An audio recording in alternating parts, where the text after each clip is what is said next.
안녕하세요. 11월 첫 주 예배 자리에 나오신 여러분들을 축복합니다. 다 함께 일어서서 만복의 근원 하나님 찬양함으로 예배 시작하겠습니다.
사도신경으로 신앙고백 올려드리겠습니다. 사랑하는 청년 여러분, 여러분은 하나님을 믿으십니까?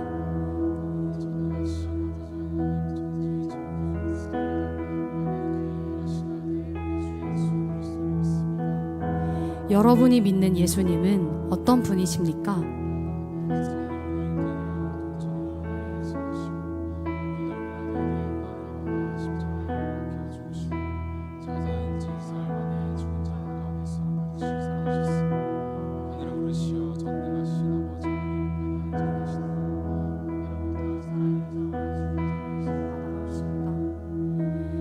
여러분은 지금 우리 안에서 일하시는 성령님을 믿으십니까?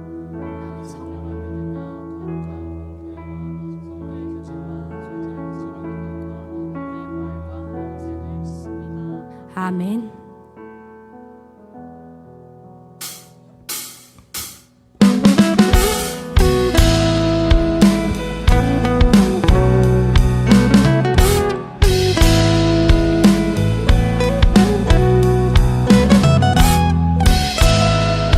다 함께 기쁜 마음으로 내 마음을 가득 채운 찬양 드리겠습니다. 내 마음을 가득 채운 주의 한 찬양과 사랑 어떻게 표현할 수 있나.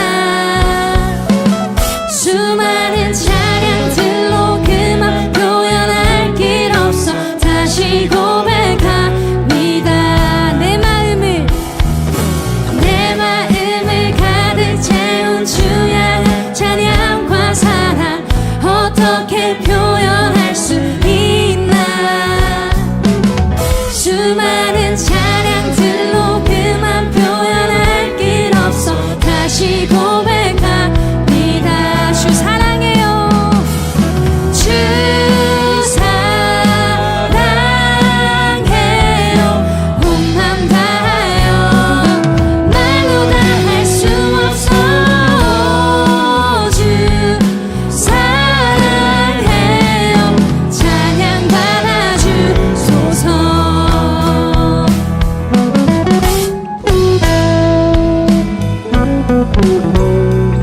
이 절의 가사로 다시 한 번 더 찬양 드리겠습니다. 수많은 멜로디와 찬양들을 들렸지만 다시 고백하기 원하네. 주님은 나의 사랑 삶의 중심 되시오니 주를 찬양합니다. 수많은 멜로디와 찬양들을 드렸지만 다시 고백하기 원하네. 주님은 나의 사랑 삶의 중심 되시오니 주를 찬양합니다. 주 사랑해요. 주 사랑해요. 온 맘 다하여 말로 다 할 수 없어. 주 사랑해요. 찬양 받아주소서. 주 사랑해요. 주 사랑해요. 온 맘 다하여 말로 다 할 수 없어. 주 사랑해요. 찬양 마지막으로 한 번 더 고백하겠습니다. 주 사랑해요. 주 사랑해요. 온 맘 다하여 말로 다 할 수 없어. 주 사랑해요. 찬양 받아주소서.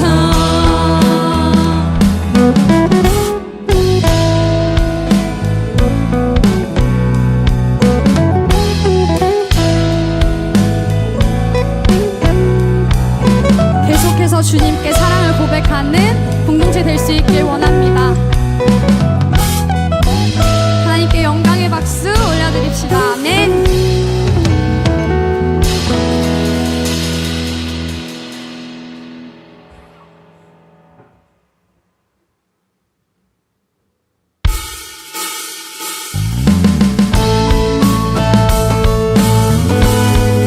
많이 낯선 찬양일 수 있겠지만 우리가 하나님을 믿는 이유는 무엇인지 생각하며 가사를 묵상하는 시간이 되었으면 좋겠습니다. 주와 함께 살아가야 해 찬양 드리겠습니다. 험한 이 세상을 사는 동안에 우린 주와 함께 살아가야 해. 내 앞에 일들이 날 다그친데도 나를 향한 뜻을 생각해야 해. 외로운 이 세상을 걷는 동안에 우린 주와 함께 살아가야 해. 어두운 절망이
마지막으로 다시 한 번 더 고백하겠습니다. 주님을 믿고 주 안에 살아 얼마나 복된 일인지 증량할 수 없으니 주님을 알고 그 안에 자라가는 것 가장 귀한 주를 경험합니다. 하늘의 것을 구하게 하소서. 영원한 것을 놓치지 않으리.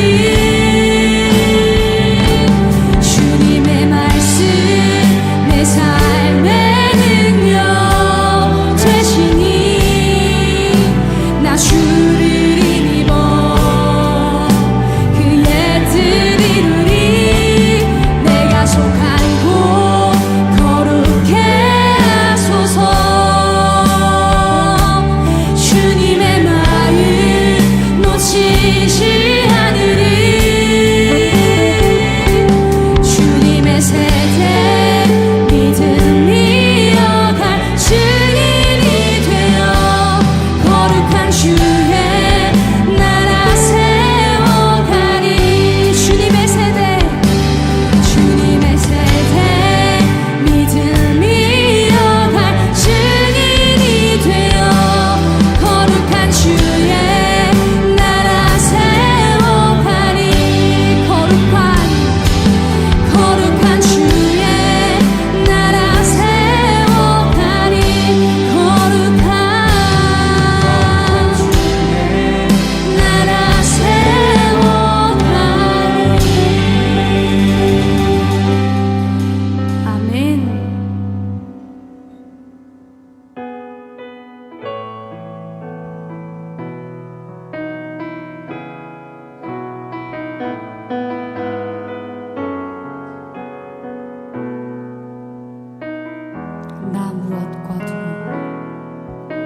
나 무엇과도 주님을 바꾸지 않으리. 다른 어떤 은혜 구하지 않으리. 오직 주님만이 내 삶의 도움이시니 주의 얼굴 보기 다시 한 번 더 고백하겠습니다. 나 무엇과도 주님을 바꾸지 않으리. 다른 어떤 은혜 구하지 않으리. 오직 주님만이 내 삶의 도움이시니 주의 얼굴 보기 원합니다. 주님 사랑해요. 주님 사랑해요.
드리길 원합니다. 두 손 들고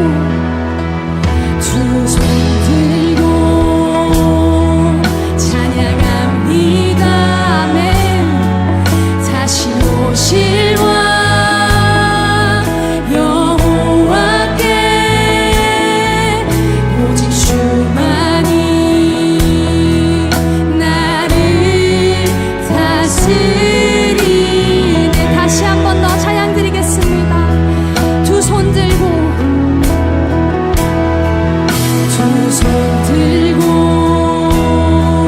찬양합니다.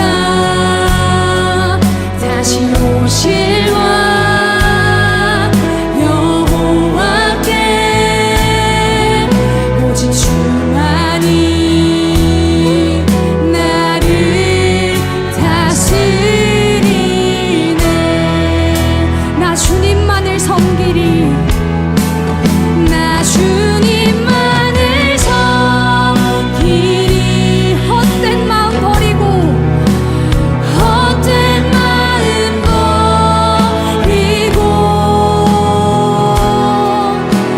성령이여 내 영혼 충만하게 하소서.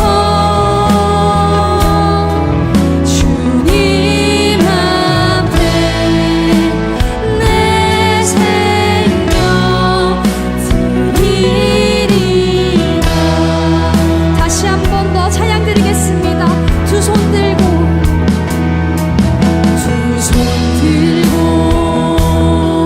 찬양합니다. 다시 오실 왕 여호와께 오직 주만이 나를 다스리네. 다 함께 고백하겠습니다. 나 주님만을 섬기리. 나 주님만을 섬기리. 헛된 마음 버리고 성령이여 내 영혼 충만하게 하소서. 주님 앞에 내 생명 드리리라. 나 주님만을 섬기리. 헛된 마음 버리고 성령이여 내 영혼 충만하게 하소서. 주님 앞에 내 생명 드리리라. 주님 앞에 내 생명, 주님 앞에 내 생명 드리리라. 아멘. 다 함께 앉아서 대표기도가 나올 때까지 기도하길 원합니다. 먼저 새로운 한 달을 허락하신 주님께 감사의 기도 올려드립시다. 2024년이 2달 남짓 남은 지금 우리의 지난 삶을 돌아보길 원합니다. 우리가 하나님을 믿고 그분께 기도하며 그분을 사랑하는 이유는 무엇입니까? 다 함께 주님 앞에 우리가 주님을 믿는 이유는 결코 원하는 걸 얻기 위함도 더 나은 걸 갖기 위함도 아닌 오직 주 예수 그리스도를 사랑하기 때문이란 것을 기억하게 해달라고, 무엇과도 주님을 바꾸지 않으며 온전히 나의 생각과 마음을 버리고 주님을 찬양하는 공동체 되게 해달라고 간구하며 나아가겠습니다. 기도드리겠습니다.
전능하신 하나님 아버지, 오늘도 저희를 예배의 자리로 나아오게 하심 감사드립니다. 이 자리에 오기 전 한 주 동안 저희가 어떤 방식으로 또 얼마나 하나님을 멀리했는지 삶을 돌아볼 수 있길 원합니다. 하나님, 저희가 삶을 살아갈 때 개인적인 힘듦과 아픔으로 또는 사랑하는 사람들이 좌절하는 모습으로 인해서 이 세상이 너무나 가혹하게 느껴질 때가 있습니다. 그럴 때 스스로를 탓하거나 혼자 힘으로 일어나려고 하지 않고 하나님께 온전히 의지하고 맡길 수 있도록 저희를 붙들어 주세요. 이 시간 말씀 전해주시는 목사님과 함께 해주시고 저희도 그 말씀에 완전히 집중할 수 있기를 원합니다.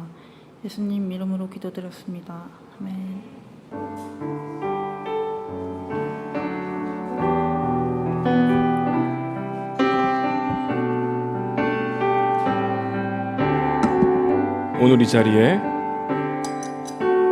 오늘 이 자리에 모인 우리 어린 양 예수 따라가는 무리 되게 하소서.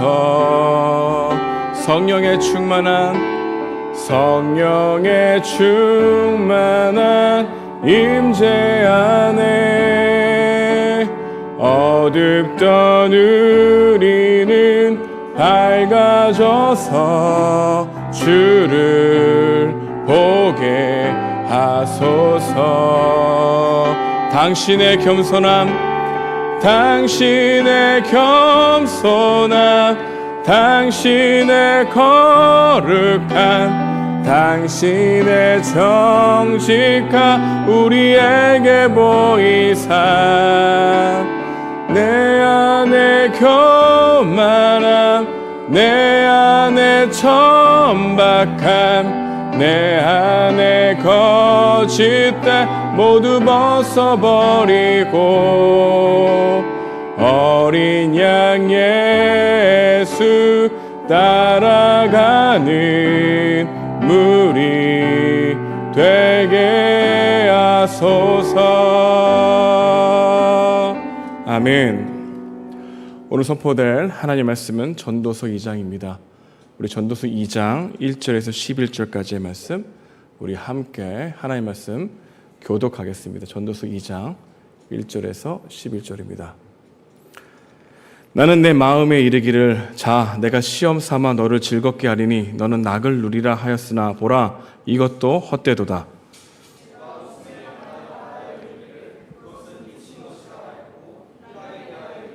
이것이 무슨 소용이 있는가 하였노라. 내가 내 마음으로 깊이 생각하기를 내가 어떻게 하여야 내 마음을 지혜로 다스리면서 술로 내 육신을 즐겁게 할까. 또 내가 어떻게 하여야 천하의 인생들이 그들의 인생을 살아가는 동안 어떤 것이 선한 일인지를 알아볼 때까지 내 어리석음을 꼭 붙잡아 둘까 하여 나의 사업을 크게 하였노라. 내가 나를 위하여 집들을 짓고 포도원을 일구며 여러 동산과 과원을 만들고 그 가운데에 각종 과목을 심었으며 나를 위하여 수목을 기르는 삼림에 물을 주기 위하여 묻들을 팠으며 남녀노비들을 사기도 하였고 나를 위하여 집에서 종들을 낳기도 하였으며 나보다 먼저 예루살렘에 있던 모든 자들보다도 내가 소와 양떼의 소유를 더 많이 가졌으며 은금과 왕들이 소유한 보배와 여러 지방의 보배를 나를 위하여 쌓고 또 노래하는 남녀들과 이생들이 기뻐하는 처첩들을 많이 두었노라. 내가 이같이 창성하여 나보다 먼저 예루살렘에 있던 모든 자들보다 더 창성하니 내 지혜도 내게 여전하도다. 무엇이든지 내 눈이 원하는 것을 내가 금하지 아니하며 무엇이든지 내 마음이 즐거워하는 것을 내가 막지 아니하였으니 이는 나의 모든 수고를 내 마음이 기뻐하였음이라. 이것이 나의 모든 수고로 말미암아 얻은 몫이로다. 우리 다 함께 11절 읽겠습니다. 시작. 그 후에 내가 생각해 본즉 내 손으로 한 모든 일과 내가 수고한 모든 것이 다 헛되어 바람을 잡는 것이며 해 아래에서 무익한 것이로다. 아멘. 인스타그램에 가면 가장 흥미롭게 보는 사진들이 있습니다. 혹시 여러분들도 구독을 한지 모르겠지만 방송인 노홍철의 인스타입니다. 바이크를 즐기고 있고요. 빵집을 운영하고 생각한 대로 직관에 따라서 움직이고 하고 싶은 대로 하세요라고 하는 인생의 모토를 말하고 있는 그는 상당한 유쾌한 웃음을 주고 그것을 보고 있는 많은 사람들은 대리만족을 하는 것 같습니다. 스위스에서 한 달 살기, 미국 아이스크림 공장 방문하는 것, 상상을 현실로 이루는 것처럼 삶을 즐기고 열심을 다하는 그를 동경하는 사람들이 많다는 것을 알게 되었습니다. 그러나 그 모습은 일부분이죠. 인스타그램에 뭐가 없습니까? 절망이 없습니다. 허무가 없고 불만족이 없는 것처럼 보이는 게 함정이지만 많은 사람들이 외적인만 보고 그를 동경하는 것을 우리는 알게 됩니다. 사람들은 행복을 위해서 추구하는 것들이 있습니다. 그 중에서는 반드시 3가지가 포함됩니다. 한 가지는 지식이고요. 또 한 가지는 쾌락으로 표현된 즐거움입니다. 그리고 마지막 한 가지는 소유입니다. 과거에도 사람들은 이것들을 구하면서 살았습니다. 전도서 기자도 이 3가지를 통해서 행복을 위해 열심히 일했다고 말합니다. 우리가 함께 있는 이 전도서 기장은 이 3가지 열심에 대해서 이야기합니다. 누구보다도 이것을 얻기 위해서 인생을 열심히 살았습니다. 인생의 궁극적인 만족을 누리고 싶어 했죠. 그래서 열심히 즐거움을 찾았고 열심히 공부했으며 마지막으로 열심히 일했습니다. 그러나 결국 허무하다고 고백합니다. 왜냐하면 지식의 끝에서 회의가 생겨나고 쾌락의 끝자락에는 환멸이 피어오르며 소유는 분쟁과 상실의 고통으로 끝날 때가 많다는 것을 몸소 경험했기 때문입니다. 왜 이런 마음을 느꼈을까요? 우리는 그 이유를 살피기 위해서 오늘 본문으로 들어가 보고자 합니다. 오늘은 여러분과 전도서 2장을 통해서 열심히 즐기고 열심히 지혜를 습득하고 열심히 성취하여 소유를 하려고 하는 이 행동을 통해서 추구하고 있는 것들이 왜 궁극적인 만족을 주지 못하는지 그 이유들을 여러분과 함께 상고해 보고자 합니다. 본문으로 들어가 봅시다. 오늘 본문 1절은 이렇게 시작합니다. 우리 함께 읽어보도록 하겠습니다. 1절인데요. 시작. 나는 내 마음에 이르기를 자 내가 시험 삼아 너를 즐겁게 하리니 너는 낙을 누리라 하였으나 보라 이것도 헛되도다. 첫 번째로 전도서 기자는 열심히 즐거움을 찾았다고 말해줍니다. 그는 진지하게 즐거움을 위해서 노력했습니다. 세상에서 즐겁다고 하는 것들을 열심히 찾았다는 이야기입니다. 오늘 본문 3절에서 10절에 보게 되면 그가 즐거움을 찾기 위해서 찾았던 목록들이 나열되어 있습니다. 그는 유머와 술, 짜릿함을 위한 선택적인 이탈, 사업을 성공시키겠다는 성취, 부, 엔터테인먼트, 성적인 쾌락 등을 찾았다고 우리에게 말해주고 있는 거죠. 그 중에 몇 가지를 한번 살펴보기 원합니다. 먼저 술입니다. 전도서 기자는 술이 주는 즐거움이 있다는 것을 알았습니다. 술이 진짜 나를 즐겁게 만들어주는지 진지하게 실험해 보았다는 것입니다. 만약 전도서 기자가 솔로몬 왕이라면 그는 굉장히 다양한 술을 맛보았을 겁니다. 근데 솔로몬보다 더 다양한 종류의 술을 맛보는 사람들이 있습니다. 그게 누굴까요? 바로 여러분들입니다. 우리들입니다. 편의점에 가면 우리나라도 맥주의 종류가 굉장히 다양합니다. 각 지역마다 맥주를 만들기도 하고 막걸리를 만들기도 하죠. 유럽에 가면 그렇게 좋은 와인이 많다는 것을 알게 됩니다. 여러분은 소주와 맥주, 그리고 와인, 그리고 고량주 등 무엇을 먹어보았습니까? 독일 맥주가 맛있다고 합니다. 여러분 백스라고 하는 브랜드 압니까? 그 맥주는 사람들에게 특히 남자들에게 굉장히 인기가 많다고 하는데요. 뒷맛이 깔끔해서 사람들이 자주 찾는다고 합니다. 운동 끝나고 샤워하고 맥주 한 캔을 마시는 즐거움이 많은 사람들에게 있다는 것을 알게 되는 것이죠. 또한 청계산에 오르기 전에 오이와 수박 그리고 방울토마토와 여러 가지 얼려온 막걸리를 정상에서 먹는 그 기분 또한 즐겁다고 표현하고 있는 거죠. 술이 즐거움을 주지 않는다는 것은 정직한 답변이 아니라는 것입니다. 즐거움이 있을까요? 없을까요? 있다는 거죠. 그런데 성경은 술 취하지 말라고 했습니다. 술 취하게 되면 방탕하게 된다고 말씀하고 있습니다. 술 취하지 않으면 되지 라고 가볍게 생각할 수도 있겠지만 우리는 매우 연약하고 죄성이 있는 존재이기 때문에 우리는 그 사실을 망각하면 안 됩니다. 스스로 지킬 수 있는 의지가 매우 약한 존재라는 것이죠. 술은 사람을 혼미하게 할 수 있습니다. 술은 몸속에 들어가게 되면 대뇌 신경을 먼저 제압합니다. 그때부터 사람들은 술의 힘에서 벗어나지 못해 판단력을 잃기 시작하죠. 평생 멀쩡하던 사람도 술의 지배를 받으면 한순간에 엉뚱한 행동을 벌일 수 있습니다. 평생 못하던 행동을 술의 힘을 빌려서 하기도 하는 것이죠. 사람들은 술을 통해서 눌려있던 감정을 폭발시키는 식으로 쾌락을 즐깁니다. 인간의 죄성이 술을 통해서 다 토해지게 되는 것이죠. 저에게 술을 마셔도 되냐 안 되냐라고 하는 질문은 하지 마십시오. 질문이 잘못되었습니다. 질문이 복음적이지가 않아요. 이 질문의 의도와 동기가 분명히 있죠. 술은 마실 수도 있고 안 마실 수도 있습니다. 그러나 중요한 것은 술을 먹는 우리가 얼마나 넘어지기 쉬운 존재인지를 인식하는 게 중요하겠죠. 목사님께 기독교 윤리적으로 술에 대한 입장을 말해달라고 한다면 저는 자세히 여러분들에게 말해줄 수 있습니다. 오늘 설교 초점은 그것이 아니기에 한번 넘어가겠습니다. 두 번째는 사업을 하면서 돈을 버는 성취감을 맛보는 즐거움이 있다고 전도서 기자는 말하고 있습니다. 우리 모두는 자이든 타이든 모두 워커홀릭입니다. 인정을 받기 위해서 열심히 하든 살아남기 위해서 바등바등하든 모두 결과를 기다리고 있는 존재라는 것이죠. 잠시라도 손에서 일을 놓았을 때 불안하다면 여러분은 워커홀릭일 수 있습니다. 만약에 휴식을 누리지 못한다면 일 중독에 이미 빠져 있는 것이죠. 저희 아버지가 공무원이셨는데요. 아버지가 예전에 함께 걸어가다가 이런 얘기를 한 적이 있습니다. 인생을 뒤돌아보니 일밖에 한 게 없다. 그 말을 들었습니다. 아버지로서 열심히 일하여 얻은 아버지라고 하는 타이틀 참 힘드네 라고 하는 이야기를 들은 적이 있습니다.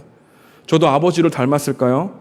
아내가 제가 집에 와서 그만 이야기하러 금기어가 있습니다. 복음적으로 성찰해야 될 것이 여러 가지가 있겠지만 그 중에서 아내가 저에게 복음적으로 반드시 당신의 마음을 성찰해야 돼 라고 하는 것이 뭐냐면은 제가 입버릇처럼 계속해서 말하고 있는 게 설교 준비해야 되는데 저도 모르게 설교 준비해야 되는데 이 말을 많이 한다는 겁니다. 밥을 먹고 어느 정도 이야기하다가 어느 순간에 책상에 앉아 있다는 겁니다. 수어라 좀 놀아줘야지 설교 준비해야 되는데 설교를 잘해야 내가 용납받을 수 있다는 이 불안감과 성취감, 복음적이지 않지만 이 사이를 왔다 갔다 하는 죄인의 실상을 보게 되는 것이죠. 성취와 인정해주는 달콤함, 즐거움이 있다는 것입니다. 이것 외에도 우리가 즐거워하기 위해서 하는 많은 것들이 있죠. 우리가 즐거워하기 위해서 추구하는 즐거움이 있다는 겁니다. 분명히 그것을 얻을 때에는 순간적으로 기뻐할 수 있다고 말합니다. 그런데 우리는 깊은 만족을 누리지 못하고 허무함을 느낄까요? 전도서 기자는 우리에게 이것을 얘기해 주고 있는 겁니다. 열심히 즐거워하기 위해서 많은 것을 해보았는데 만족하는 마음이 지속되지 않는 이유가 있다면 그 이유는 우리가 누리는 즐거움보다 내 안에 품고 있는 욕망이 더 크다는 것을 깨닫기 때문에 만족감이 지속되지 않는다고 우리에게 말해주고 있는 것입니다. 우리가 즐거움을 찾기 위해서 하는 모든 행동은 얻어지는 즐거움보다 원하는 즐거움이 훨씬 크기 때문에 그 마음은 공허의 구멍을 막지 못한다고 우리에게 말해주고 있는 것이죠. 즐거움을 찾기 위해서 우리가 찾고 있는 것은 순간적으로 누릴 수 있을지 몰라도 시간이 지나면 더 큰 목마름으로 우리를 만들어버린다고 말하고 있는 것입니다. 여러분은 맥도날드 감자튀김을 좋아하십니까? 학동역 맥도날드가 없어졌습니다. 슬프죠. 모르시는 분들도 많이 있을 텐데 맥도날드에 가게 되면 소금기 있는 감자칩이 있지 않습니까? 우리의 목마름은 이런 소금기를 친 감자칩을 먹는 것과 같아서 감자칩이 다 먹고 나서야 겨우 손을 멈출 수 있죠. 다 먹고 나면 결과적으로 무엇이 안 좋아집니까? 건강이 안 좋아지겠죠. 이게 결과적으로 쾌락은 우리의 목마름을 잠시 마취시키는 것이지 내적인 갈망을 근원적으로 해결하지 못한다는 것입니다. 수술이 필요한 환자에게 임시 처방을 내리는 것과 같다는 것이죠. 그럴수록 인간의 진짜 문제를 망각하게 만들어서 결국 문제를 벗어나지 못하게 하는 한계가 있다는 것입니다. 그래서 즐거운 마음의 한켠에는 허무함이 밀려 들어오는 것이죠. 그러나 우리는 이런 허무한 마음을 인식하는 것을 원하지 않습니다. 다시 나를 즐겁게 하는 것이 무엇인지를 찾아 나서죠. 우리가 알아야 할 것은 사회적 문화가 제공하는 이 쾌락과 즐거움은 점점 더 외부에 의존하는 것으로 뒤바뀌게 되었다는 것이죠. 노래방을 가고 레저 시설을 찾아 재미를 느낍니다. 돈을 주고 영화를 봐야 즐거움을 얻을 수 있다는 것이죠. 흥미를 무엇으로 삽니까? 돈으로 산다는 겁니다. 즐거움을 외부에 의존해서 얻으려고 한다면 그렇게 할수록 내면에 있는 기쁨과 즐거움을 생산하는 능동적인 능력을 상실해버리게 된다는 거죠. 이것이 우리의 깊은 문제라는 것입니다.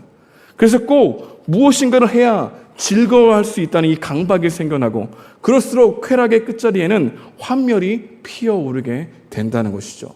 그래서 우리는 즐거움을 추구하지만 허무한 길로 나갈 수밖에 없다고 성경은 말하고 있는 것입니다. 두 번째로 전도서 기자는 궁극적인 만족을 누리기 위해서 열심히 공부했습니다. 지혜를 찾았습니다. 그래서 지식을 습득하기 위해서 열심히 책을 본 것이죠. 대개 사람들이 놀다가 지치면 무엇을 합니까? 공부를 합니다. 얻어지는 즐거움보다 원하는 즐거움을 찾기 위해서 공부하기 시작하는 것이죠. 내가 그동안 알지 못했던 것을 알게 되므로 이해되고 즐거움을 얻을 수 있기 때문이죠.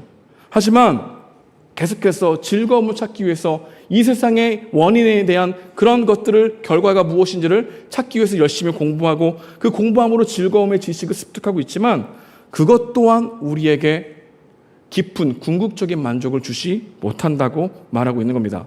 왜 그럴까요? 14절은 이렇게 말씀합니다. 우리 함께 읽어보겠습니다. 시작. 지혜자는 그의 눈이 그의 머릿속에 있고 우매자는 어둠 속에 다니지만 그들 모두가 당하는 일이 모두 같으리라는 것을 나도 깨달아 알았노라. 14절에서 눈에 띄는 것이 있다면 모두가 당하는 일이 같다라고 하는 이야기입니다. 이 의미는 인생의 원인과 결과로만 이루어지지 않는다는 의미죠. 아무리 열심히 지혜를 찾고 공부를 많이 해도 원인을 알 수 없는 우연하게 발생한 일들을 막을 수 없다는 것을 고백하고 있는 것입니다. 그래서 만족할 수 없다는 것이죠. 지혜가 없는 사람이 일찍 죽고 지혜가 많은 사람이 늦게 죽는가? 그렇지 않다는 것이죠. 열심히 공부한 사람은 병에 안 걸리고 열심히 공부하지 않는 사람은 병에 걸리는가? 그것도 아니라는 겁니다. 그런데 많이 공부한 사람일수록 억울해한다는 것입니다. 똑똑함 자체가 자신의 비교 우위라고 생각하는 사람은 자신에게 닥치는 원인 모를 재난이나 병을 만날 때 더 큰 분노를 느낀다는 것이죠. 왜 그럴까요? 내가 봐도 내가 괜찮은 존재인데 내가 더 잘 살아야 하는데 왜 이런 일을 당하는 거지? 라고 하는 억울함이 마음속 깊이 올라오기 때문입니다. 공부를 많이 하면 많이 할수록 학위가 많으면 많을수록 자신은 다른 사람들보다 우월하다고 하는 생각을 하기가 쉽다는 것이죠. 장 자크 루소라고 하는 이 프랑스 철학자가 있습니다. 이 사람은 당대뿐 아니라 후대에도 탁월한 작가로 알려져 있으며 사상가로 인정을 받았죠. 그런데 장 자크 루소는 요도하열이라고 하는 질병을 앓고 있었습니다. 그래서 소변을 보는데 많은 어려움과 고통을 겪었다고 합니다. 루소의 삶을 연구했던 이 폴 존슨이라는 사람이 그를 평가할 때 이렇게 말합니다. 그는 자기 삶을 통제할 수 없는 상황 앞에서 남들보다 훨씬 더 큰 좌절을 느꼈다고 말이죠. 루소는 자신의 지혜와 사상이 남들보다 더 뛰어나다고 생각했습니다. 그리고 그것은 사실이었습니다. 그러나 그것이 정체성이 되어 나는 원래 지혜를 발휘하며 살아야 할 사람인데 이놈의 병이 나에게 문제가 돼. 인생에 큰 장애물이 되었어 라고 하는 생각이 깊어지자 자기 연민에 빠졌다는 것이죠. 그는 평생 난 이 세상에서 가장 불쌍한 사람이라고 나보다 더 고통받는 사람은 이 세상에 없을 거라고 하는 말을 입에 달고 살면서 이기적으로 행동했다고 하는 폴 존슨의 이 쓴 전기를 보게 됩니다. 전도 기자는 이 마음을 발견한 겁니다. 열심히 공부하여 얻은 지혜와 이 지적인 즐거움이 자신이 겪는 고통과 원인을 알 수 없는 삶의 결과를 맞이하게 되기 때문에 내가 사는 것을 미워했다고 고백하고 있는 거죠. 그래서 2장 17절에 보게 되면 이런 말씀이 있습니다. 이러므로 내가 사는 것을 미워하였노니 이는 해 아래에서 하는 일이 내게 괴로움이요 모두 다 헛되어 바람을 잡으려는 것이기 때문이더라. 뭘 말하는 겁니까? 똑똑하면 뭐하냐? 지적인 즐거움이 자신의 우수한 면들이 남들과 다름이라고 하는 인식을 가져다 주지만 그러므로 말미암아 마음 가운데 이기적으로 자기 연민이 아닌 자기 연민을 가지고 있는 생각이 더욱더 크게 만들기 때문에 자신이 알고 있는 지혜로 얻은 즐거움보다 자신의 연민을 통해서 괴로움이 훨씬 커져가는 인생을 보니 내가 지혜를 추구하는 것들이 아무 소용없구나라고 하는 생각을 했다는 것. 이게 궁극적인 만족을 가져다 주지 못하는 이유였다는 것을 우리에게 보여주고 있는 것이죠. 세 번째로 궁극적인 만족을 누리기 위해서 이 전도자는 열심히 일했습니다. 전도서 기자는 열심히 일해서 얻은 결과로 소유를 하게 됩니다. 소유를 통해서 기쁨을 추구하게 되는 인생을 살아가 보게 된 것이죠. 술에서 깨어나 다시 정신을 차린 이 전도서 기자는 생산적인 기획에 몰두합니다. 무엇인가 다른 사람들에게 내가 열심히 성취함으로 소유함으로 같이 즐거워하려고 하는 선한 동기로 일을 하기 시작했던 것이죠. 그렇기 때문에 사람들이 인정과 칭찬 그리고 물질을 소유하는 기쁨과 만족을 누릴 것이라고 생각했다는 것입니다. 여러분, 우리들도 그렇지 않습니까? 종종 프로젝트를 성공적으로 끝냈을 때 이 뿌듯함, 이런 즐거움이 우리도 있죠. 경험합니다. 특히 부담스러운 프로젝트를 끝냈을 때 더 그런 마음을 느낍니다. 분주하게 일하고 잘 알고 있는 것을 활용하면서 모든 재능을 발휘합니다. 엄청난 노력을 기울이죠. 팀 동료들과 함께 협력해서 프로젝트에 대한 압박감을 이겨냅니다. 마감일을 즐기면서 문제를 해결하면서 어려움을 이겨내고 꾸준히 발전하는 모습을 느끼면서 드디어 프로젝트를 끝내고 사람들에게 칭찬과 인정을 받았을 때 여러분 어떤 느낌이 들까요? 즐거움이, 그 안에 만족감이 있다는 겁니다. 대부분 이럴 때 기분이 좋죠. 아주 큰 성취작을 맛볼 때 말입니다. 그리고 밥을 먹으러 갑니다. 우리는 분주한 하루 마치고 기진맥진한 상태에서도 나는 이 일을 위해 태어났지. 나의 적성에 맞는 것 같아. 나에게 하나님이 이런 은사를 주셨어. 라고 하는 생각을 가지고 있는 어느 순간 그 다음을 이어갈 힘이 없다는 것을 발견하게 되는 거죠. 칭찬을 듣고 뿌듯해하지만 다시 똑같이 같은 결과를 낼 수 있는 능력이 내 안에 없다는 것을 생각하는 그 생각이 불안과 염려를 더욱더 가지고 오게 되는 그런 마음을 경험하게 된다는 겁니다. 여러분, 그래서 우리는 모든 것을 자랑하지만 이 자랑이 어느 순간에 부담스러운 이유가 뭡니까? 그 자랑이 자긍심이 되지만 어느 순간 내가 그 똑같은 자랑을 이뤄낼 능력과 힘이 나에게 없다는 것을 발견하기 때문에 어느 순간 나의 자랑이, 어느 순간 사람들의 인정이 스트레스가 돼요. 내가 내일도 똑같이 이것을 이룰 수 있을까? 난 내일도 똑같이 이런 결과 만들어낼 수 있을까? 라고 하는 부담감이 즐거움을 압도해버려 궁극적인 만족을 누리지 못하는 실상을 우리에게 보여주고 있는 것입니다. 여러분들도 그렇지 않습니까? 어떤 일을 끝냈을 때 사람들이 저는 어떤 때 그런 마음을 느끼냐면 수련회에 굉장히 사람들이 많이 왔을 때 그 다음은 이렇게 또 사람들이 많이 올 수 있을까? 라고 하는 생각이 함께 즐기는 즐거움을 압도해버리게 되는 순간적인 마음의 상태를 항상 경험하거든요. 그래서 여러분 열심히 일해서 성취해서 많은 것을 누리는 그 기쁨이 있지만 그 기쁨은 한순간 어느 순간 자신의 힘과 능력의 유한함을 처절하게 느끼는 인간은 그 다음을 생각하기 때문에 궁극적인 만족을 누리지 못하고 또다시 자신의 능력 없음에 한탄하며 길을 걸어가는 인생의 허무함을 느끼게 된다는 것이죠. 그래서 18절은 이렇게 말합니다. 우리 함께 읽어보도록 하겠습니다. 시작. 내가 해 아래에서 내가 모든 수고를 미워했노니 이는 내 뒤를 이을 이에게 넘겨주게 됨이라. 어느 순간 이런 것을 생각하게 되는 것이죠. 내 뒤를 이을 후임자 혹은 여기 지혜자는 아들에게 물려준다 해도 그가 지혜로리라는 보장이 전혀 없어. 마지막 내가 이 일을 성공하고 프로젝트를 잘 마쳤는데 이것을 이어갈 사람들이 불완전해. 아니 나 또한 불완전하다는 것을 알아. 그러니 그 뒤를 이을 사람이 없어. 내가 무엇을 성취하더라도 그것을 끈다고 말 거야 라고 하는 불안감이 우리 마음을 지배하기 때문에 언제든지 우리는 허무함을 느끼게 된다는 겁니다. 소유도 마찬가지라는 거죠. 어떤 사람이 돈을 열심히 벌어서 많은 것을 누리지만 그 뒤에 그것을 이어갈 사람들이 또 그것을 통해서 누리고 있는 사람들이 내가 아니라 다른 사람이라는 것을 알기 때문에 허망하여진다고 하는 것을 우리에게 보여주고 있는 거죠. 소유의 구멍은 무엇입니까? 성취의 구멍은 무엇입니까? 우리가 열심히 일한 결과가 궁극적으로 우리를 느끼지 못하고 궁극적으로 미래에 대한 불확실성이 우리가 누리고 있는 즐거움을 압도해버려서 염려와 불안으로 다시 우리 마음을 지배하게 된다는 것을 보여주고 있는 것이죠. 이렇게 전도서 기자는 행복을 추구하기 위해서 열심히 즐거움을 추구했지만 누리는 즐거움보다 내 안에 품고 있는 욕망이 더 크다는 것을 깨닫게 되었기 때문에 만족감이 지속적으로 되지 않는다는 것을 깨달았고 얻어지는 즐거움보다 원하는 즐거움이 훨씬 크기 때문에 그 마음이 공허하다는 것을 알게 되었고 열심히 공부해서 지식을 추구했지만 공부하여 얻은 지혜와 이 지적인 즐거움이 자신이 겪고 있는 고통의 원인을 알 수 없는 이 삶의 결과가 우리 마음을 심란하게 만들고 내가 사는 것을 미워했다고 하는 이런 고통과 고통 속에서 해석할 수 없는 이유 때문에 만족할 수 없다고 말하고 있는 거죠.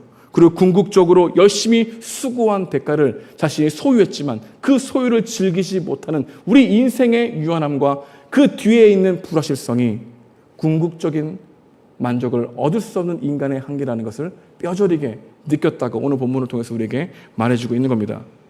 그런데 이런 궁극적인 만족을 할 수 없다고, 얻을 수 없다고 말하는 이 전도서 기자의 가르침이 우리는 모두 이해하고 있죠.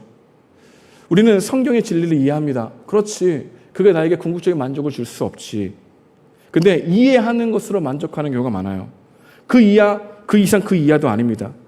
쾌락과 지식과 즐거움을 추구하는 것에 궁극적인 만족을 줄 수 없다는 것을 이해합니다. 그러나 그 이상 그 이하도 아닌 이유는 나는 그것을 경험해보고 이것이 허망하다는 것을 느끼고 싶어하는 욕심이 가득하기 때문입니다. 쾌락의 끝자리가 환멸이 피어오른다고요? 그 환멸도 경험해보고 싶습니다. 그래서 즐거움을 찾아 나선다는 거죠. 소유는 분쟁과 상실의 고통을 가져다 줍니다. 네, 그건 저에게 좋은 경험이겠네요. 전 그래서 그를 찾고 추구하겠습니다.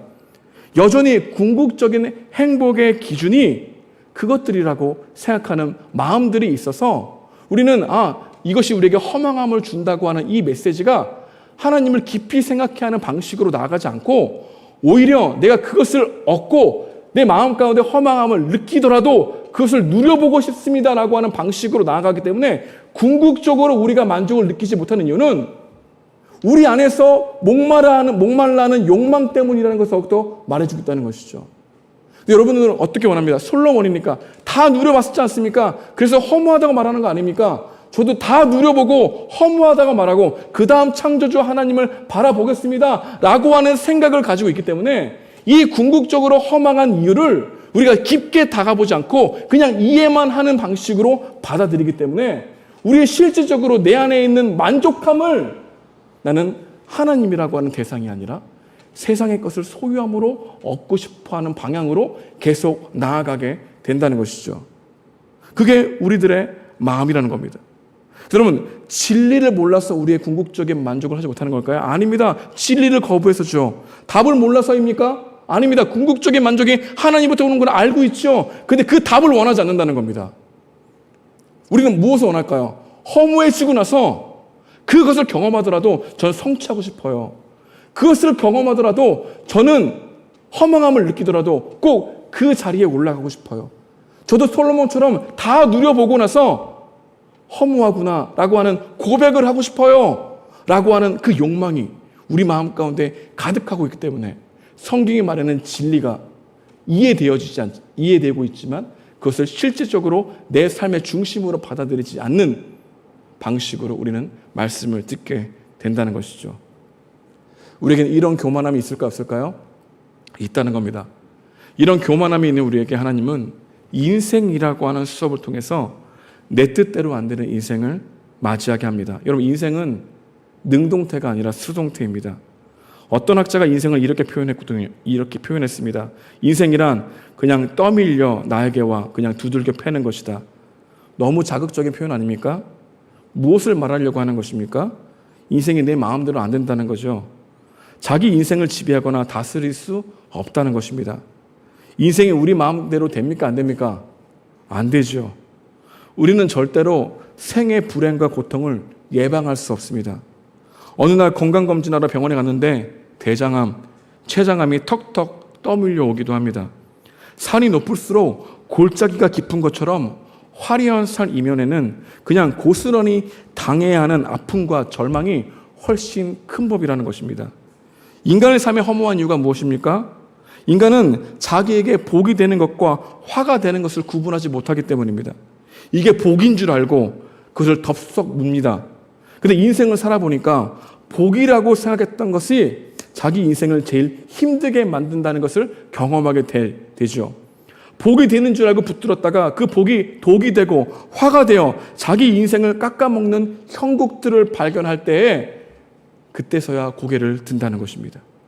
그래서 우리의 생애는 하나님이 어떤 방식으로 이끄시냐면은 궁극적인 만족을 누리지 않는 것으로 끝나는 게 아니라 그럼에도 불구하고 우리는 궁극적인 만족을 주지 않는 것을 향해 걸어가는 인생들이기 때문에 우리의 마음 가운데는 내 인생의 뜻대로 되지 않는 이 인생의 장애물들을 허용하심으로 말미암아 우리의 인생의 교만함을 겸손으로 이끄시는 하나님의 섭리와 인생의 목표가 우리 삶 가운데, 우리의 여정 가운데 일어나게 하신다는 것이죠. 그렇다면 이런 궁극적인 만족을 얻을 수 없는 이 열심히 한계를 경험하고 있는 우리들에게는 하나님은 어떤 말씀으로 우리를 초대하고 있을까요? 우리 24절인데요. 우리 함께 읽어보도록 하겠습니다. 전서 2장 24절입니다. 시작. 사람이 먹고 마시며 수고하는 것보다 그의 마음을 더 기쁘게 하는 것이 없나니 내가 이것도 본즉 하나님의 손에서 나오는 것이로다. 해 아래에서 매일 삶을 살아가는 우리들을 향하여 오늘 본문은 다시 해 위를 바라보라고 촉구하고 있는 거죠. 2장은 계속해서 좀 어둡습니다. 염세적이에요. 근데 끝에 다시 고개를 들게 만듭니다.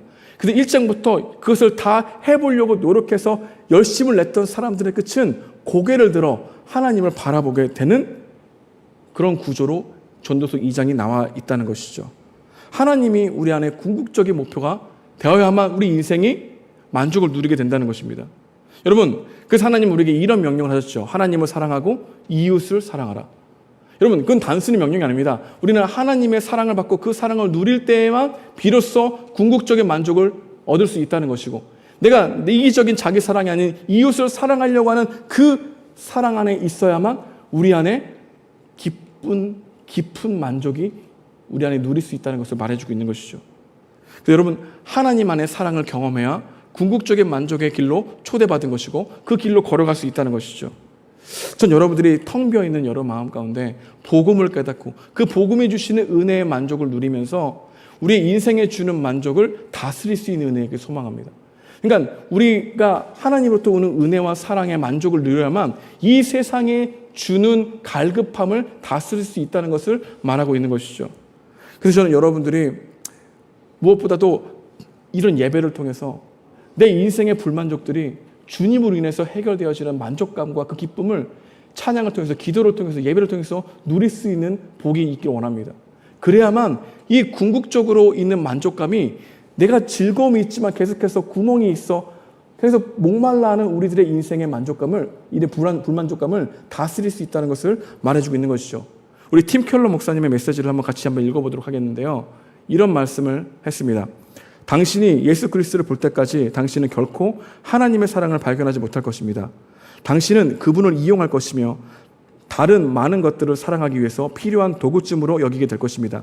당신의 마음에는 아름다움의 대상이 필요합니다. 당신을 붙잡고 있는 것들을 버리려고 하는 것만으로는 제거할 수 없습니다. 그것들은 더 높은 아름다움, 더 큰 아름다움으로 옮겨져야만 하고 예수님이 바로 그 아름다우심을 알아야 합니다. 궁극적인 만족이 그리스도를 통해서 우리가 누리는 삶이 있어야만 여러분들의 불만족이 다스려지는 그 인생의 경험들을 하게 된다는 것이죠. 여러분은 무엇을 만족하며 살고 있습니까? 우리는 어제의 믿음으로 오늘 살 수 있어요? 없어요? 없죠. 어제의 만족으로 오늘을 누릴 수 있습니까? 없습니까? 없다는 거죠. 여러분, 이 자리에 앉고 예배를 드리고 이 예배당 밖을 나갈 때 여러분의 마음은 만족감으로 나갑니까? 기쁨으로 나갑니까? 아니면 예배를 해치웠다는 것으로 느끼며 나갑니까? 우리는 예배를 통해서 어떤 만족감을 누리고 있나요? 우리는 그분의 관계 가운데 누리는 즐거움이 여러분들의 일주일 삶을 어떻게 인도하고 있는지를 한번 뒤돌아보라는 것입니다.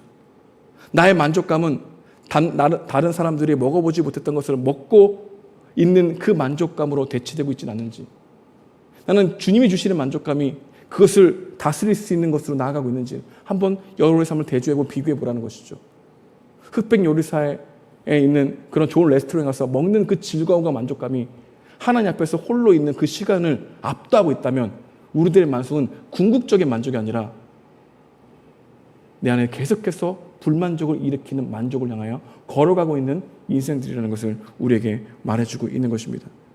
전 여러분들이 이 예배를 드리는 것이 단순히 주의를 성수하는 것이 아니라 하나님부터 오는 기쁨과 만족을 누림으로 말미암아 여러분들의 불만족을 다스려지게 하는 그런 놀라운 시간들이 되길 소망합니다. 일시적인 것이 영원한 것처럼 생각하고 있는 이 세상에서 영원하신 하나님을 바라보면서 그 영혼 속에 누리고 있는 그 인생의 기쁨들을 경험함으로 말미암아 세상으로 나아가 일시적인 것을 일시적인 것으로 바라볼 수 있는 분별력이 세워지는 은혜가 있길 주님의 이름으로 축복드립니다. 그렇게 되지 않냐면 우리는 열심히 일하고 열심히 즐거워 열심히 성취하려고 애쓰지만 그것을 얻은들 우리 마음 가운데는 궁극적으로 만족할 수 없게 된다는 것을 말해주고 있는 것이죠. 또 한 가지 우리가 궁극적인 만족을 누릴 수 있는 것은 이웃을 사랑할 때입니다. 우리는 이웃을 사랑할 때 만족을 누릴 수 있다고 말씀하시는 것은 하나님이 우리를 창조하신 목적이 이기적인 자기 사랑의 목적이 아니라 이웃을 사랑할 때 궁극적인 만족감을 누리도록 디자인하셨다는 것입니다. 여러분, 이웃을 사랑하는 것에서 만족감을 느끼는 것이 자신이 스스로를 사랑하는 것보다 훨씬 크다는 것을 경험하게 하는 것이 하나님의 목적이기도 합니다. 그래서 하나님은 하나님을 사랑하고 이웃을 사랑하라고 하는 것을 명령으로 주신 거지만 그 명령을 자세히 살펴보게 되면 우리의 인생의 가장 행복한 것이 무엇인지를 알게 하시기 위한 명령이었다는 것을 우리에게 말해주고 있는 거죠. 우리는 서로 사랑하도록 창조되었다는 겁니다. 우리는 서로 미워하도록 창조되지 않았습니다. 서로 이간질하도록 창조되지 않았습니다. 서로 다투고 비교하도록 창조되지 않았다는 겁니다. 서로 자기를 자랑하도록 창조되지 않았다는 것을 굳게 믿으십시오. 타인이 지옥이 되어버리는 것은 아무리 좋은 것을 먹고 누리더라도 절대 행복해질 수 없다는 것이죠. 우리가 누군가를 사랑할 때 만족할 수 있다는 겁니다. 누군가에게 사랑을 받고 있을 때 더 깊은 만족을 누릴 수 있다는 것이죠. 사랑하는 것이 사랑받는 것이고 사랑받는 것이 사랑하는 것이라는 거죠. 우리 안에 이렇게 사랑에 대한 갈급함이 있을 때 참된 만족을 누릴 수 있다는 겁니다. 사람은 그 사람의 일부를 좋아하는 것이 아니라 그 사람이라는 존재 자체를 기뻐하는 것, 이것을 경험할 때 참된 만족을 경험할 수 있는 존재입니다. 이제 여러분들이 옆에 있는 지체를 바라볼 때 그 사람의 존재를 기뻐하는 노력들을 하게 되면 참된 만족을 누리는 공동체가 된다는 것이죠.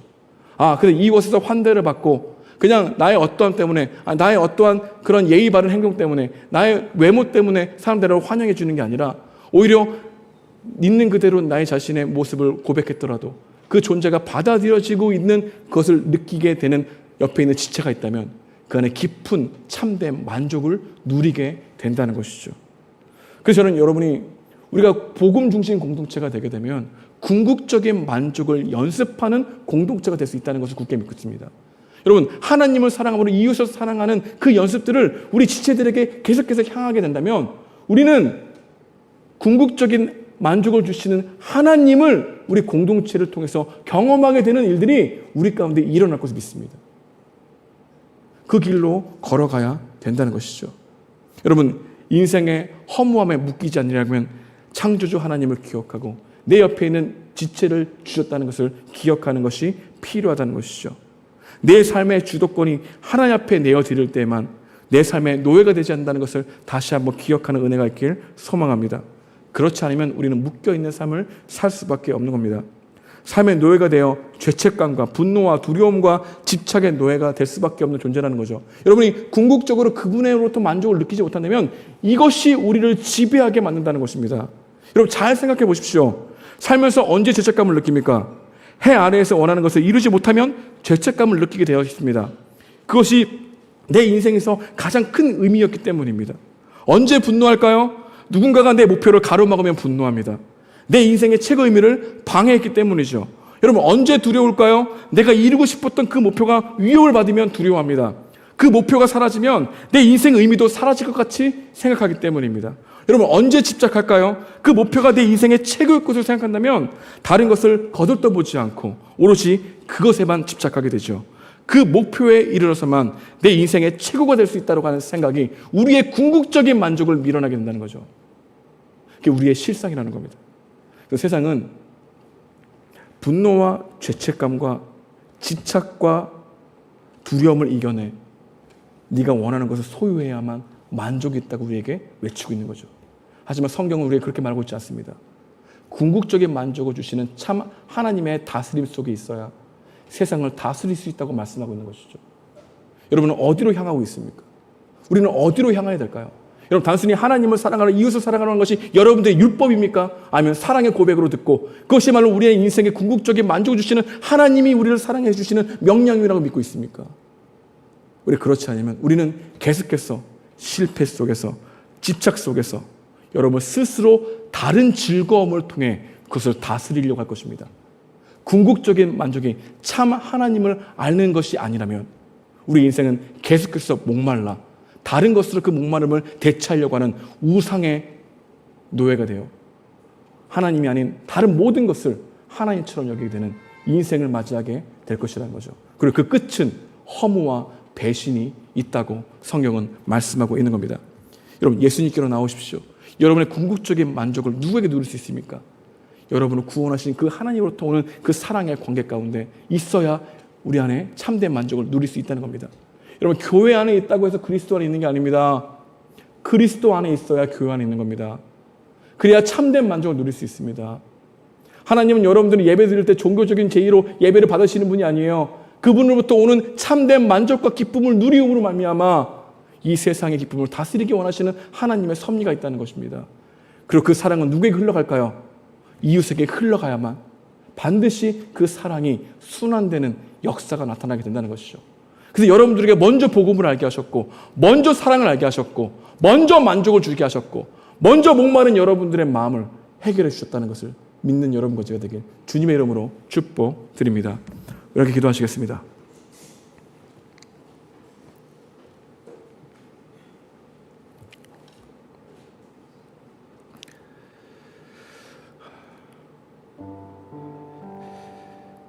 사람이 먹고 마시고 수고하는 것보다 그의 마음을 더 기쁘게 하는 것은 없나니 내가 이것도 본즉 하나님의 손에서 나오는 것이로다.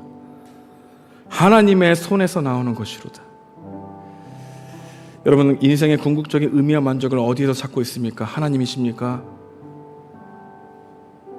여러분을 창조하신 그분을 바라보며 살아가고 있습니까?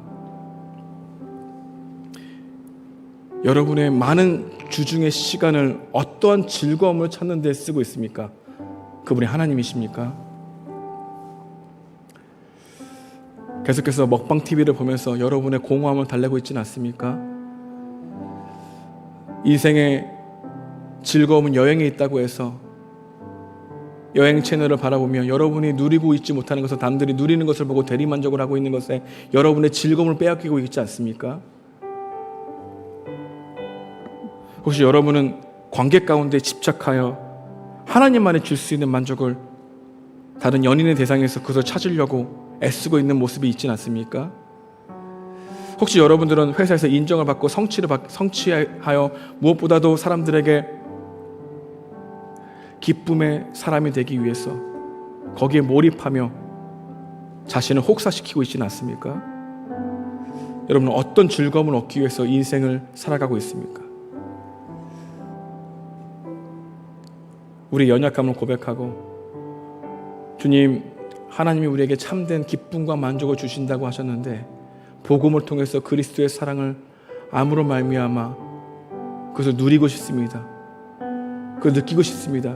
그분의 선하신 사랑을 경험하고 싶습니다. 나에게도 오늘 은혜가 필요합니다. 복음이 필요합니다. 우리에게 은혜 주시는 그 하나님을 초청해 보지 않으시겠습니까?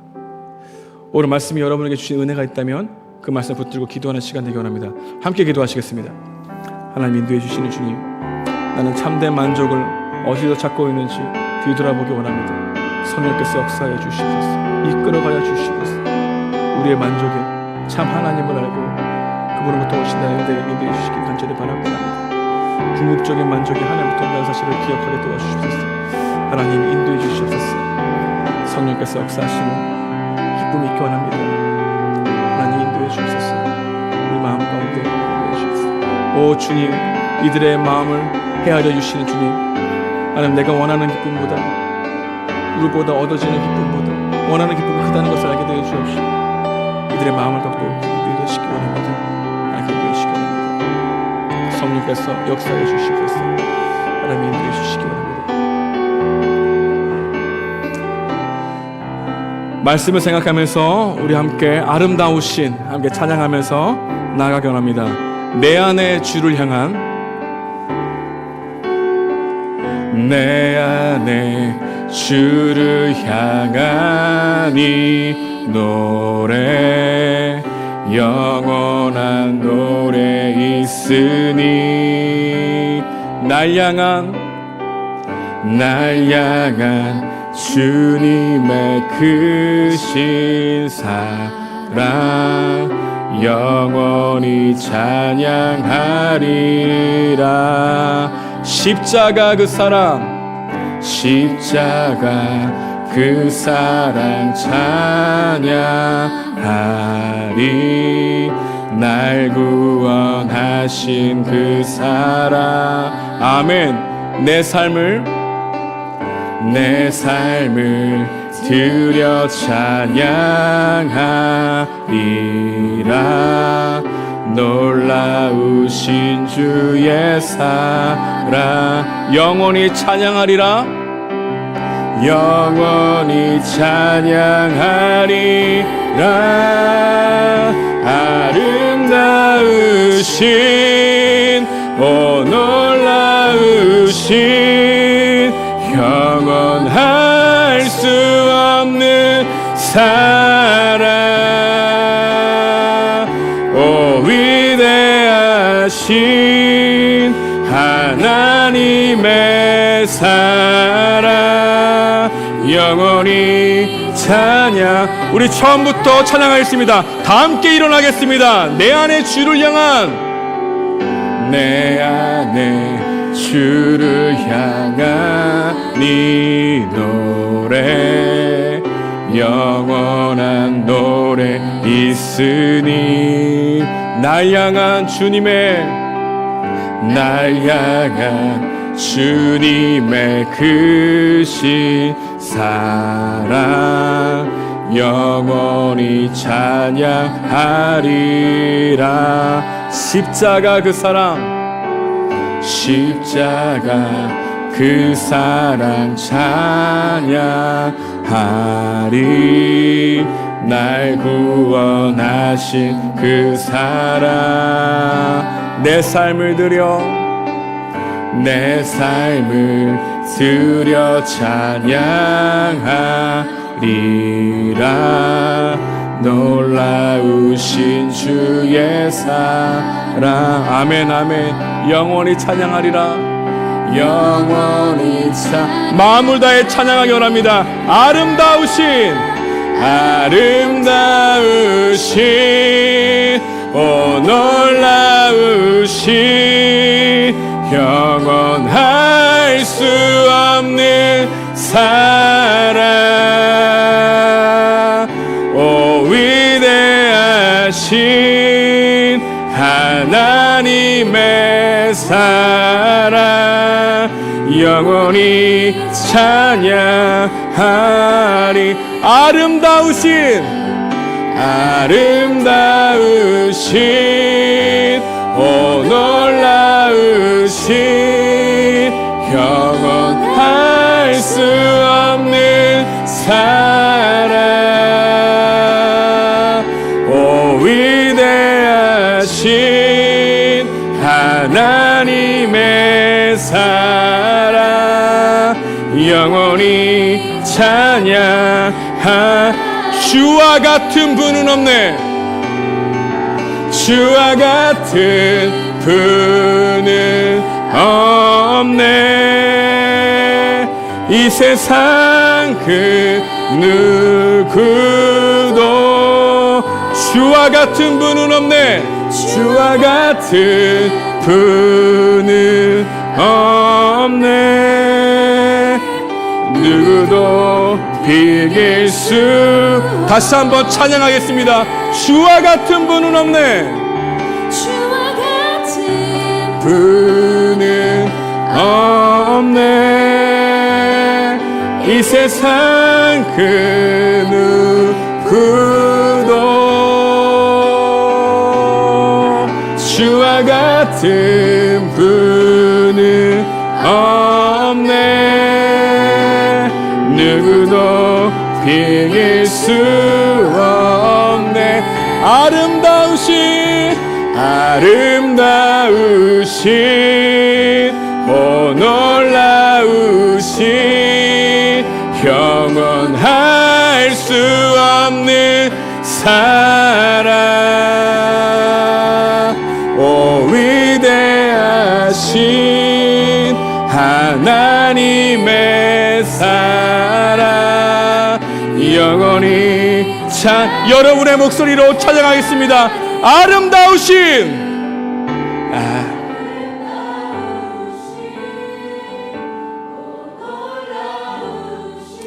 주님이 인도해 주셨어.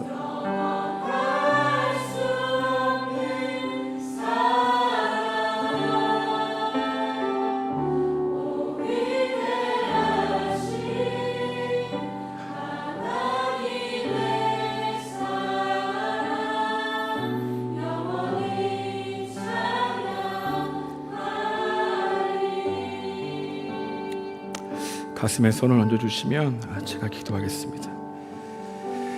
하나님, 행복을 추구하고 있는 인생은 잘못된 게 아니죠. 하나님, 우리를 행복하게 원하시고 참된 기쁨과 만족을 누리시길 원하시는 하나님의 선하심을 알게 됩니다. 근데 우리는 그것을 하나님부터 시작하지 않고 나의 열심으로, 나의 능력으로, 나의 힘으로, 나의 인맥으로 이 세상의 해 아래에서 찾으려고 노력하고 있는 것만의 모습을 보게 됩니다. 하나님, 날마다 하나님이 나의 인생의 주인이라고 고백하지만 우리의 시선은 항상 하나님께로 향하지 않고 그래서 무엇인가를 해야 되만 하는 묶여있는 삶에 허우적거릴 때가 너무나 많습니다. 하나님, 그럼에도 불구하고 우리를 붙들고 계신 하나님의 섭리를 알고 그분의 사랑을 알기 때문에 다시 일어납니다. 또 넘어지더라도 일어납니다. 하나님, 우리를 은혜로 붙들고 계시는 하나님의 은혜가 언제나 신실하게 우리를 손으로 붙들고 계시기 때문입니다. 하나님, 우리 인생을 살아가면서 많은 실패와 많은 허무와 많은 불만족을 느끼고 살아갈 우리에게 참된 복음의 기쁜 소식을 전해주셨다는 것을 다시 한번 기억하길 원합니다. 하나님, 어제의 믿음을 오늘 살 수 없기 때문에, 어제의 만족으로 오늘 만족할 수 없기 때문에 오늘 새롭게 눈을 들어 주님을 바라봅니다. 오늘도 하나님의 아름다우심을, 그분이 우리를 얼마나 사랑하시는지를, 그것이 우리의 정체성이 되게 하시고 그분이 주시는 은혜와 만족을 누리며 이 세상에 주는 염려와 두려움을 밀어낼 수 있는 하나님 힘을 허락하여 주셨길 원합니다. 우리 힘으로 살아갈 수 없음을 고백합니다. 하나님, 힘들 때마다, 낙심하고 좌절할 때마다 고개를 들어 하나님을 바라보게 하시고 하나님을 찬양하게 하시고 내 영혼아 주님을 바라볼 줄 알아, 주님을 앙망할지어다 라고 내 영혼에게 선포할 수 있는 용기와 믿음도 허락하여 주셔서 하나님, 사단에게 묶여있지 않게 하시고 내 자아에 묶여있지 않게 하시고 주님 안에 살아가는 그 놀라운 평안과 만족을 누리고 경험하며 살아갈 수 있는 청년도 될 수 있도록 인도하여 주시옵소서. 이제는 우리 구주 예수 그리스도의 은혜와 하나님의 극진하신 사랑과 성령님의 감화하시고 통하심이 궁극적인 만족을 주시는 하나님의 사랑을 경험하기 원하는 모든 청년들의 머리 위에 은혜가 마르지 않기를 축원하옵나이다. 아멘.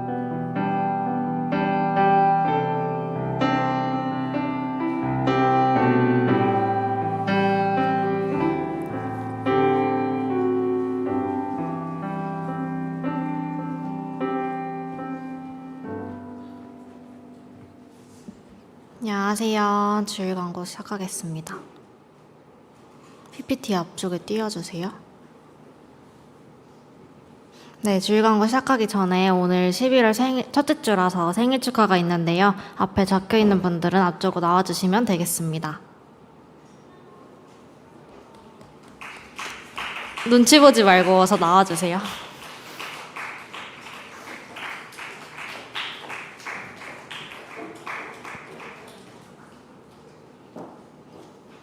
네, 그러면 생일 축하 해볼까요?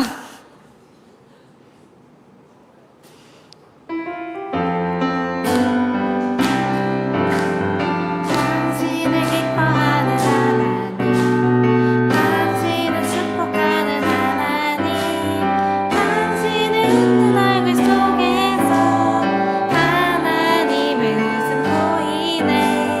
당신의 길을 아는 하나님,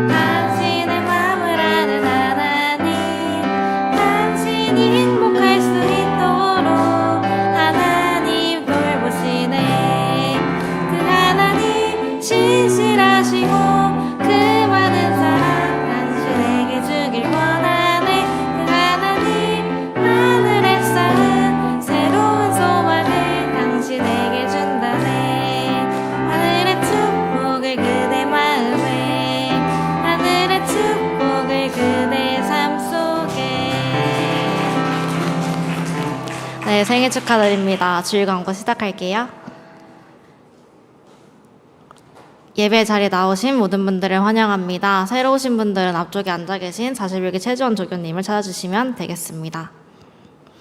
네, 이번 돌아오는 주 11월 9일 토요 기도회는 잠시 쉬어가고 11월 8일 금요 찬양 기도회로 청년 일부가 함께 하기로 했습니다. 특별히 청년 일부 찬양팀에서 인도를 하기로 해서 같이 함께 하기로 했으니까요. 많은 참석 부탁드리겠습니다. 10월 11월은 가족 아우팅 기간입니다. 모임하신 후에 영수증은 43기 신나연에게 제출해 주시면 되겠습니다.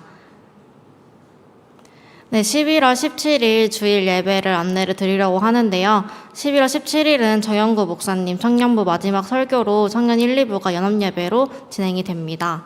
그 다음 넘겨주시면 11월 24일 그 다음 주죠. 11월 24일은 주일 예배를 1, 2, 3부 예배를 자유롭게 드린 후에 3시부터 시작되는 은퇴 예배를 함께 참석하시면 되겠습니다. 그래서 4시 청년 일부 예배는 따로 없고요. 1, 2, 3부 예배를 자유롭게 드린 후에 3시 꼭 기억하셔서 은퇴 예배 이 본당에서 진행하니까요. 참석해 주시면 되겠습니다. 네, 그리고 24년 총회가 이제 다가오고 있는데요.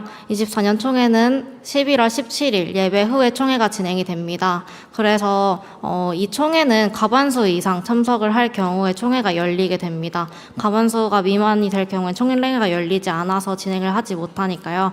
예배 끝나고 나서 집에 돌아가지 마시고 남아서 총회까지 같이 함께 해주시면 되겠습니다. 네, 원래 11월 24일에 기모임을 진행을 하려고 했는데요. 은퇴 예배로 날짜가 변경되어서 12월 첫째 주인 12월 1일 주일에 예배 후에 기모임으로 진행될 예정입니다. 각 기장분들은 미리 사용할 장소 저에게 전달해 주시거나 기장 톡방에 올려주시면 되겠습니다. 가족모임 장소는 이따가 끝나고 다시 띄워드릴 거고요. 오늘 고등부실은 재직회로와 외심위원회로 인해서 사용이 불가해서 중등부실이랑 본당 1, 2층으로 나눠놨으니까요. 꼭 기억하셔서 가족 모임 진행해 주시면 되겠습니다. 그럼 다음 인사하고 마칠게요. 다음 주에 만나요. 안녕.